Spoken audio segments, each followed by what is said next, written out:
Imagine, if you will, the deep, humid stillness of a Southeast Asian rainforest, just as twilight begins to paint the sky in shades of violet and orange. The air is thick with the scent of damp earth and blooming flowers, a symphony of unseen insects providing a constant humming soundtrack. High above, something stirs. It is not a bird, nor is it a bat. It looks, at first glance, like a peculiar patch of bark clinging motionlessly to the side of a towering dipterocarp tree.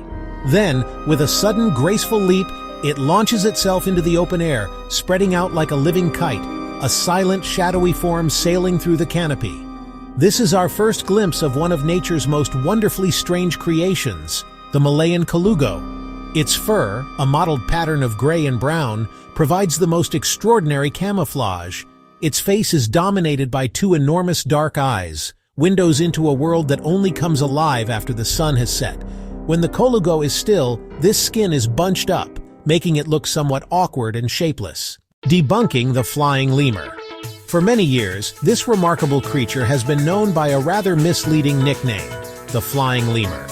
Firstly, the Colugo cannot truly fly. The Colugo is a glider, an expert at using gravity and air resistance to travel long distances. The second part of the name is equally inaccurate. The Colugo is not a lemur, nor is it even a primate. Genetic studies have revealed a fascinating truth. The Colugos are the closest living relatives to primates. They belong to their very own order, Dermoptera, which means skin wings. This makes them our distant cousins, a separate branch on the great tree of life. Calling it a Colugo gives the animal the respect and unique identity it so rightly deserves. The Colugo's story is inextricably linked to its environment. It makes its home in the lush tropical rainforests of Southeast Asia, a world of staggering biodiversity and immense verticality. From the southern parts of Myanmar and Thailand down through the Malay Peninsula and across the islands of Sumatra, Borneo, and Java, the Colugo thrives. These are some of the oldest and most complex ecosystems on Earth, characterized by towering trees that can reach heights of over 60 meters, their crowns forming a dense, interlocking canopy that filters the sunlight and creates a world of dappled shade below. This canopy is the Colugo's entire universe. For the Colugo, this arboreal landscape is not an obstacle but a highway. The great heights of the trees provide the necessary launch points for its long, graceful glides, allowing it to traverse the gaps between them with remarkable efficiency. It all begins with a climb. Using its small, sharp claws, the Colugo inches its way up a tree trunk in a series of slow, awkward hops. Upon reaching a sufficient height, it scans the distance, judging the gap to its next destination. Then, with a powerful push from its hind legs, it launches itself into the void, and the transformation is instantaneous and complete. As it leaps, it extends all four limbs and its tail, stretching the patagium taut. This membrane is the largest of any gliding mammal relative to its body size, a magnificent cloak of skin that runs from its chin to the tips of its fingers, from its fingers to the tips of its toes, and from its toes to the very end of its tail. It can travel astounding distances in a single glide, with journeys of over 100 meters having been recorded, making it one of the most efficient gliders on the planet. The Colugo is an active and skilled pilot, capable of steering with remarkable accuracy. By subtly shifting its body weight and adjusting the tension in different parts of its patagium, it can change direction mid-air.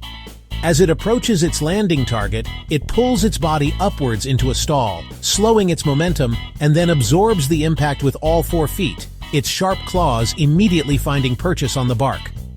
This ability to glide is the cornerstone of the Colugo's existence. It is how it forages for food, escapes predators, and finds mates. When the sun sets and darkness blankets the rainforest, the world of the Colugo awakens. This is a creature of the night. It spends the daylight hours in a state of rest, hidden from the world. Its daytime strategy is one of absolute stillness and camouflage. As dusk settles, a change occurs. The Colugo begins to stir, its large eyes opening wide to greet the twilight. These eyes are its most important sensory tool for navigating the nocturnal world. They are enormous in proportion to its head, designed to gather as much light as possible. The retina at the back of the eye is packed with rod cells, which are highly sensitive to dim light, giving the Colugo excellent night vision.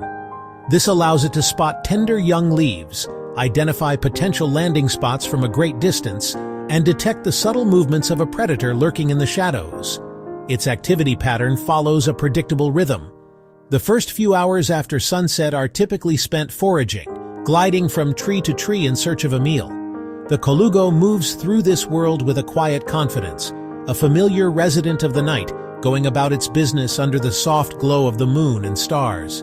This nocturnal lifestyle allows the Colugo to avoid competition with the many diurnal herbivores and provides a cloak of darkness that helps conceal it from predators. The Colugo is a dedicated herbivore, or more specifically, a folivore, meaning its diet consists primarily of leaves. It is, however, a very picky eater. It seeks out the most tender and nutritious parts of the plants: young, soft leaves, delicate shoots, flower buds, and even some fruits. These parts of the plant are easier to digest and contain fewer toxins and tough fibers than older, more mature leaves. Its teeth are as unique as the rest of its body. The most remarkable feature is its lower incisors, which have evolved into a structure that resembles a comb.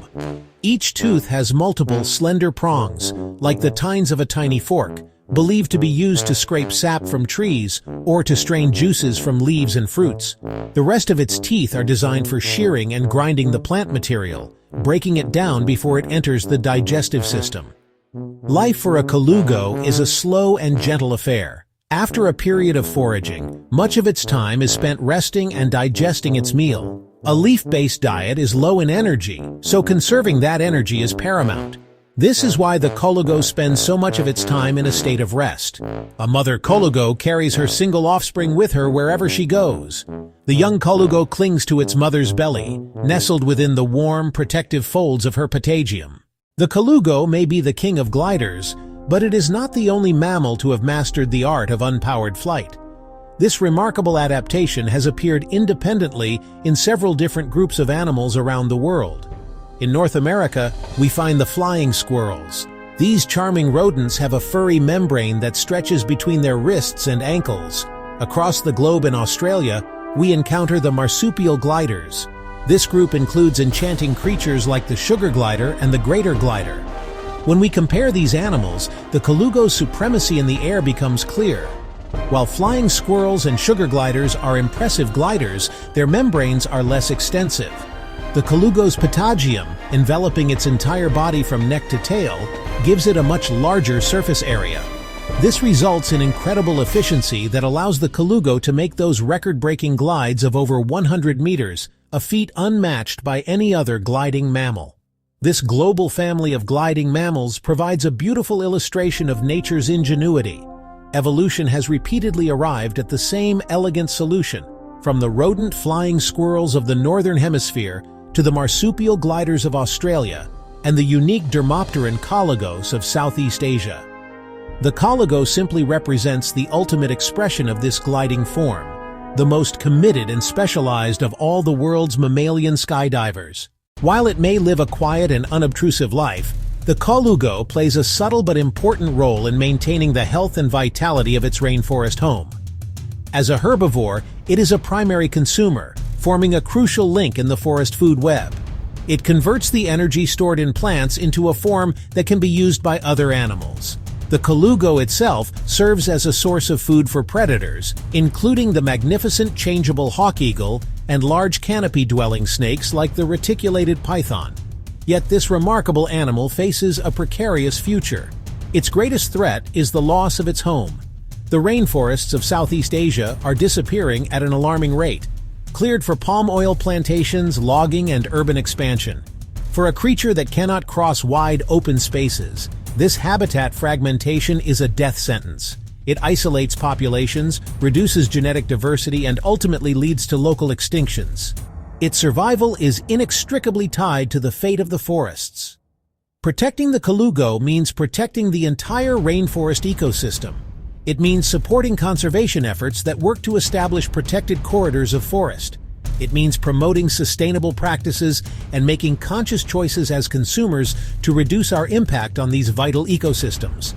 The story of the Colugo is a call to action, a plea on behalf of one of the planet's most unique inhabitants. By working to ensure that the ancient trees of Southeast Asia continue to stand tall, we can ensure that for generations to come, this living kite will continue its silent, graceful dance through the twilight. The future of this remarkable animal, and countless others like it, is in our hands. Let us cherish the Colugo for what it represents, the incredible, intricate, and irreplaceable wonder of biodiversity, a true treasure of our living planet.